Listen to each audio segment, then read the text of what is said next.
India is a very important market for us internationally, and we have been having good performance coming out of our stores in India. Going forward, we intend to establish a leadership position in India, and we will do that by expanding aggressively across the various cities in India. Our plans are to get to 80 stores by 2016, which then would make it the largest number of stores anywhere outside of the UK internationally. You were among the first retailers to set up shop here, but do you think you've kind of missed out on the opportunity of being the first mover in the market? What went wrong? The first 7 or 8 years of our business in India, we had got positioned as a very premium retailer, which was obviously the wrong position for us to be in.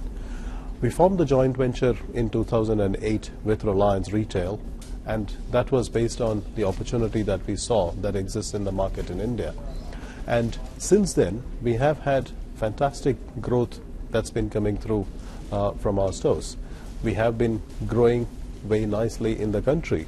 For example, in the first half of this year, we've grown by 28%, and all the business units that we cater to in India across menswear, women's wear, lingerie, kids wear and beauty have had double-digit growth. But what is your India strategy? Because in the 12 years that you've been here, now there are far more brands competing with you, brands like Zara, Mango, H&M is soon to set up shop here. So do you think you can compete with them?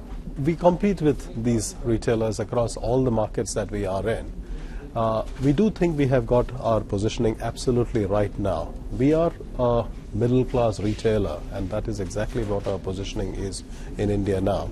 We have aligned our prices to be competitive in that segment, and that is what has been fueling the growth that we are seeing in this market. The advantage that we have had over some of these other retailers that you talk about is that we still got a head start over them, and we have already started going into a lot more cities than any of them would be going to in the near future.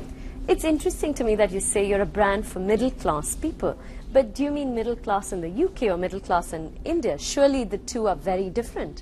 We are still a middle-class retailer in India as well. So yes, as to what spectrum within the middle class could be an argument, but if you look at the size of the Indian middle class, it's 250 million, 300 million, depending on which data you believe. It's a big segment, but we definitely cater to that middle class segment, and our prices are aligned to cater to that segment.